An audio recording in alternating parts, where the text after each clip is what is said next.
సోదరీ సోదరులారా, మీరంతా బాగున్నారా? క్రీస్తునందు ఆనందిస్తున్నారా? యేసు ప్రభువు మానవతను రక్షించిన విమోచకుడు. కొందరి హృదయాలలో శూన్యం ఉంది. దానిని యేసు ప్రభువుతో నింపితే జీవితానికి నిండుదనము, తృప్తి, ఆనందము ప్రాప్తిస్తాయి.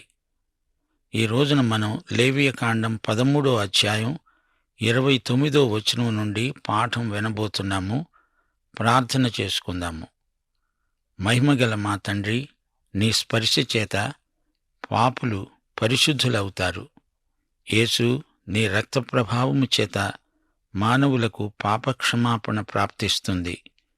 నీ కృపా మహదైశ్వర్యము మానవుల కోసమే పరలోకమందు భద్రము చేయబడి ఉంది. మా శ్రోతలను దీవించండి. మీ వాక్య సందేశము చేత మా శ్రోతల ప్రవర్తనలో పరివర్తన రావాలని ప్రార్థిస్తున్నాము. వ్యక్తిగతంగా ప్రతి ఒక్కరిలో ఎక్కడ శూన్యము ఉన్నదో దానిని యేసుక్రీస్తే నింపాలి. శాంతి లేని వారికి యేసే శాంతిరాజు, సమాధానకర్తయైన అధిపతి. దేవా, నీవే ప్రేమవు. ప్రేమ అంటే నీవే. నీ ప్రియకుమారుడైన యేసుక్రీస్తునందు ప్రేమ వ్యక్తీకరించబడింది. మాకు ఏ అక్కర ఉన్నా అది క్రీస్తునందే తీరుతుంది. నీ కుమారుడైన క్రీస్తును మానవుల శూన్య హృదయాలలోకి రప్పించడమే మా ధ్యేయం. మా శ్రోతల ఆధ్యాత్మిక శ్రేయస్సు నిమిత్తమై ఆశీర్వదించుమని, దినదిన ప్రవర్ధమానమైన విశ్వాసం కొండలను సహితము పెకలించగలిగేటంతగా ఎదగాలని ప్రార్థిస్తున్నాము. ప్రియమైన తండ్రి, మా శ్రోతల కుటుంబాలను ఆశీర్వదించండి. క్రైస్తవ పిల్లలు నీ నీతి మార్గములో పెంచబడాలని ప్రార్థిస్తున్నాము. నీ సంఘానికి, రాబోయే తరానికి బలమైన నాయకత్వాన్ని ప్రసాదించమని వేడుకుంటున్నాము. శోధనలను జయించడానికి నీ బిడ్డలకు ఆధ్యాత్మిక బలము, ధైర్యము, స్థైర్యము అనుగ్రహించమని ప్రార్థన చేస్తున్నాము. యేసుక్రీస్తు వారి శుభనామమున ప్రార్థన చేస్తున్నాము తండ్రి. ఆమేన్. సోదరీ సోదరులారా, గత పాఠంలో లేవీకాండం 13వ అధ్యాయం మనకెన్నో సత్యాలను బయలుపరిచింది. ఇప్పుడు 29వ వచనం నుండి వినండి. పురుషునికైనను స్త్రీకైనను తలయందేమి గడ్డమందేమి పొడ పుట్టిన ఎడల యాజకుడు ఆ పొడను చూడగా అది చర్మము కంటే పల్లముగాను సన్నని పసుపు పచ్చ వెంట్రుకలు గలదిగాను కనబడిన ఎడల వాడు అపవిత్రుడని యాజకుడు నిర్ణయించాలి.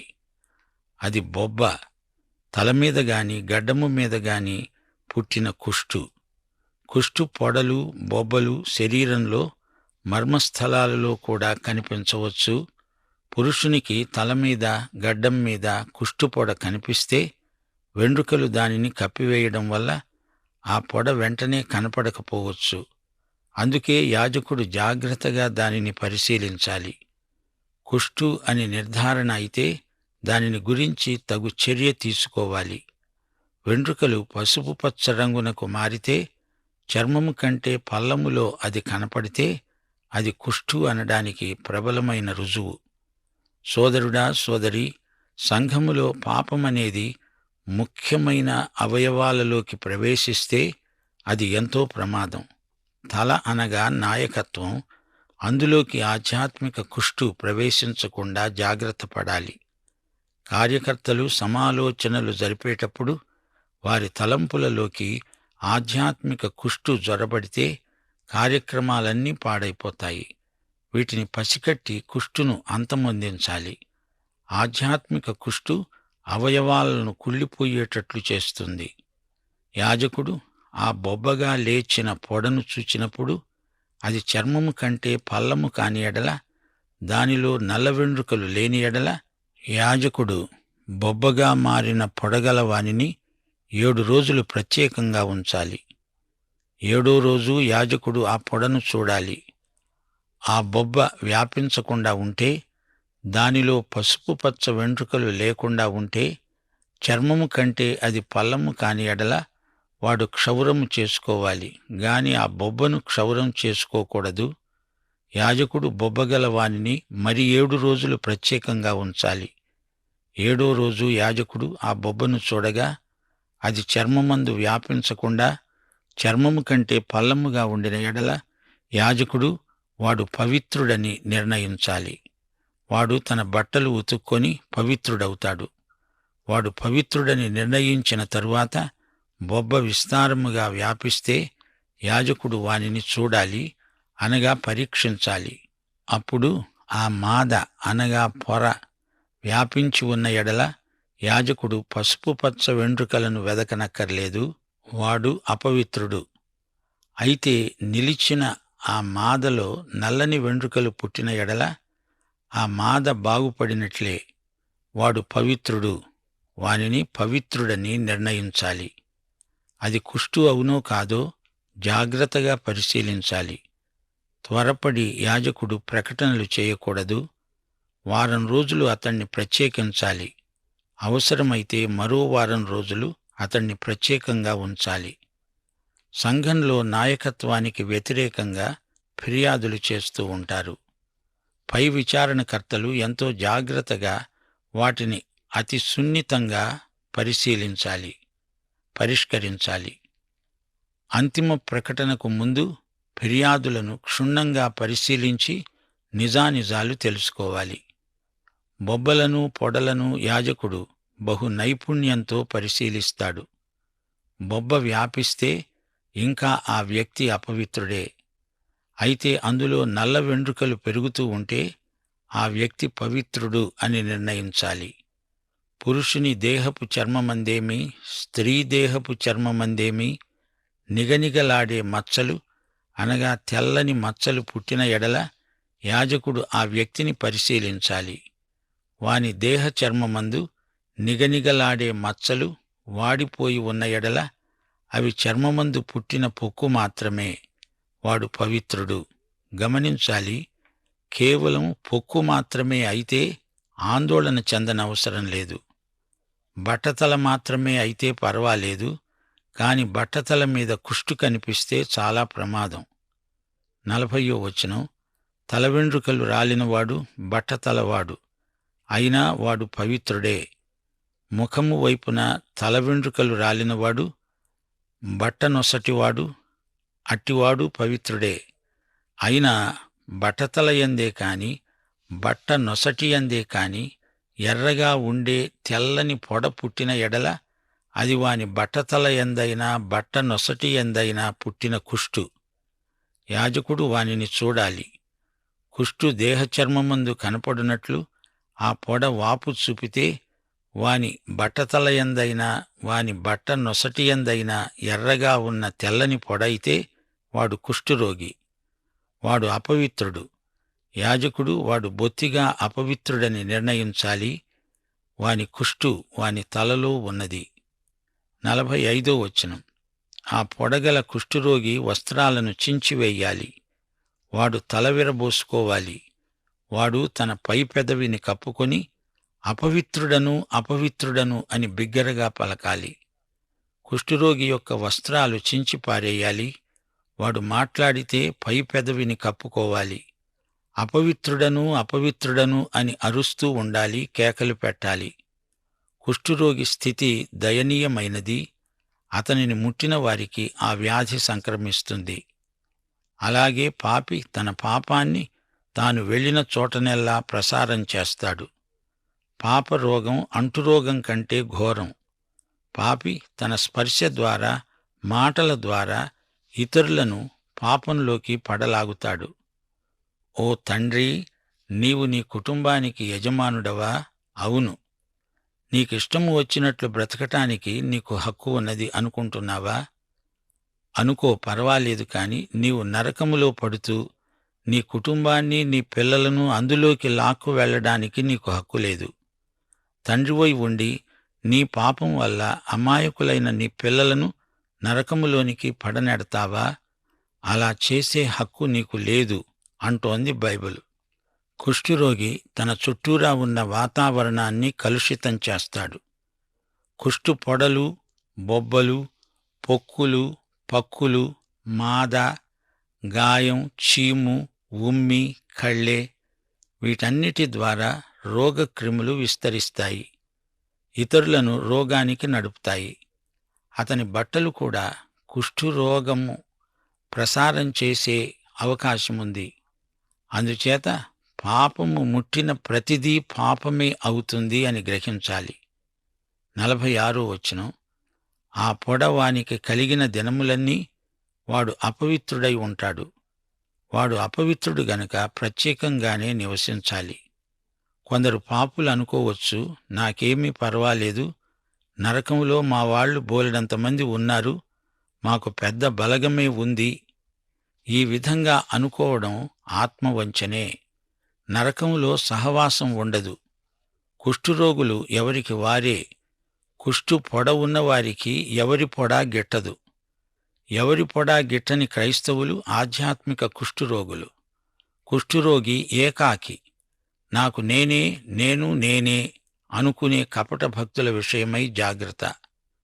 47వ వచనం, కుష్ఠు పొడ వస్త్రమందు కనపడినప్పుడు అది గొర్రె వెండ్రుకల బట్టల యందేమి, నార బట్టల యందేమి, నారతో గాని వెండ్రుకలతో గాని నేసిన పడుగునందే కాని, పేకయందు తోలునందు తోలుతో చేయబడిన ఏ ఒక్క వస్తువునందు పుట్టితే ఆ పొడ ఆ వస్తువులలో పచ్చదాళ్లుగా లేక ఎర్రదాళ్లుగా కనపడితే అది కుష్ఠుపొడ.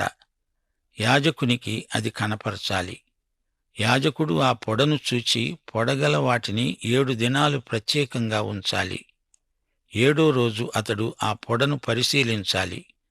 అప్పుడు ఆ వస్త్రమందు, అనగా పడుగునందే కాని, పేకయందే కాని, తోలునందే కాని, తోలు వస్తువులందే కాని ఆ పొడ వ్యాపిస్తే అది కొరుకుడు కుష్టు, అది అపవిత్రం.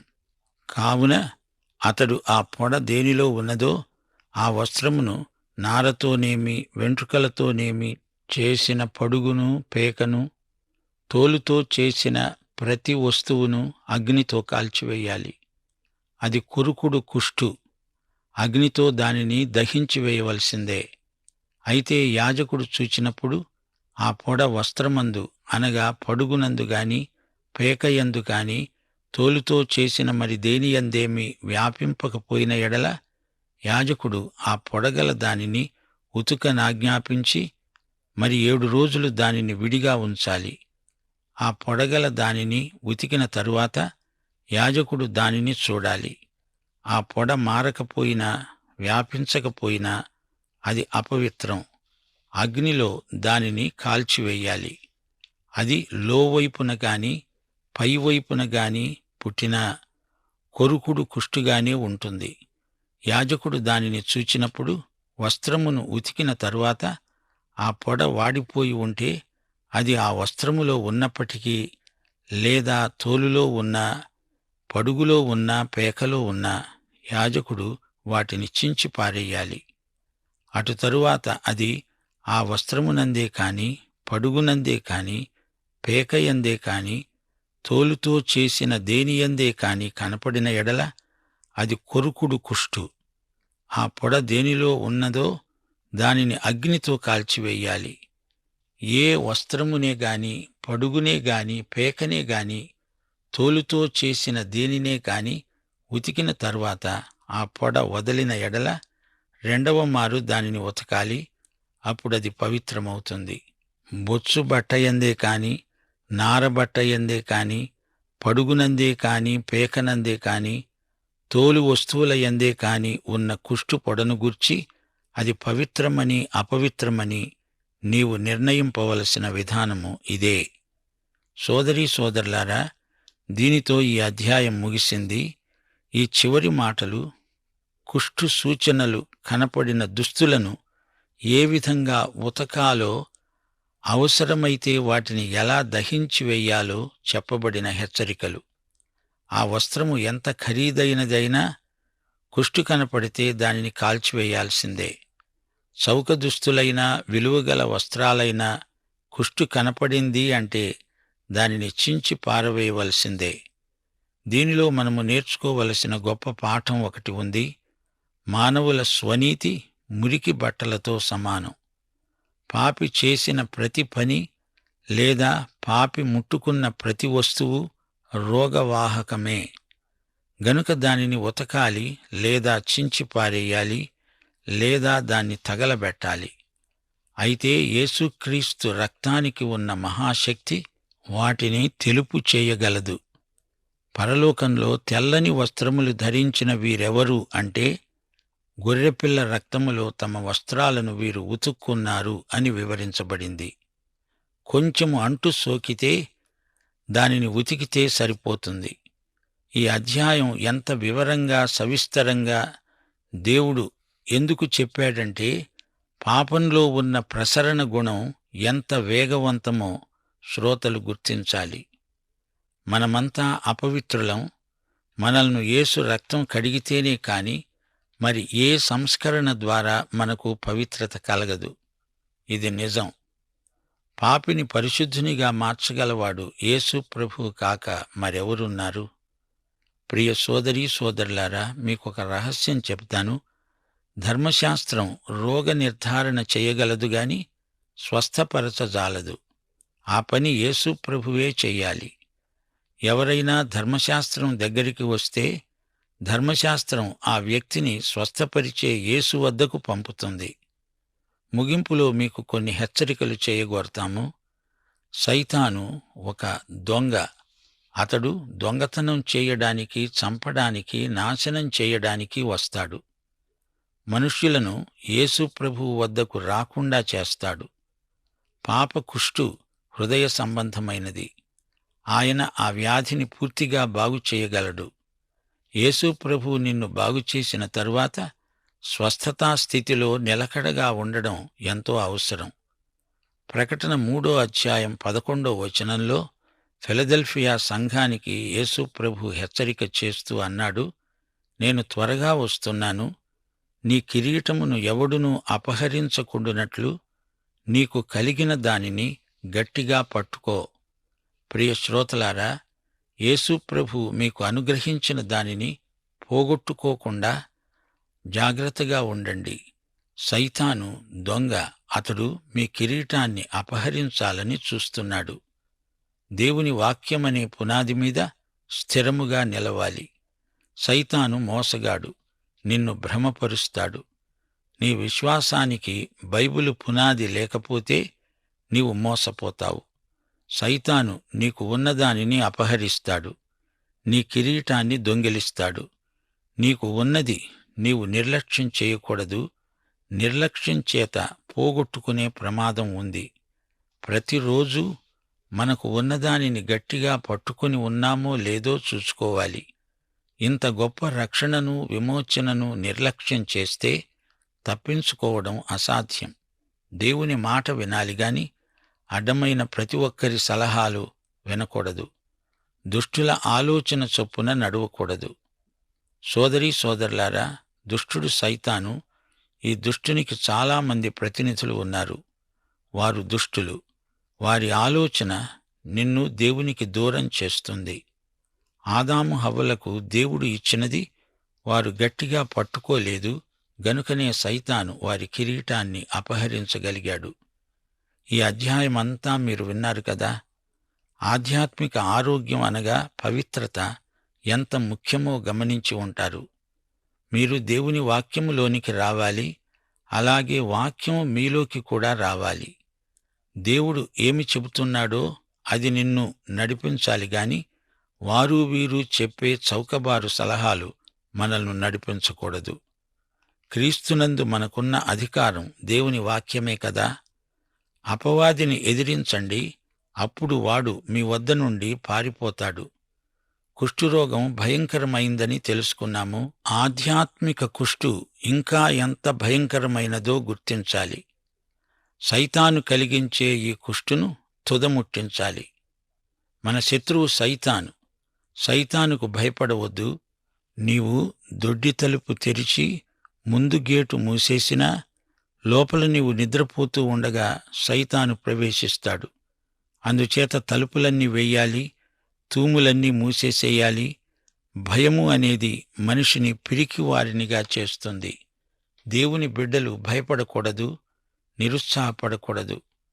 2 తిమోతి 1:7 దేవుడు మనకు శక్తి, ప్రేమ, ఇంద్రియ నిగ్రహము గల ఆత్మనే ఇచ్చాడు కాని పిరికితనము గల ఆత్మను ఇయ్యలేదు.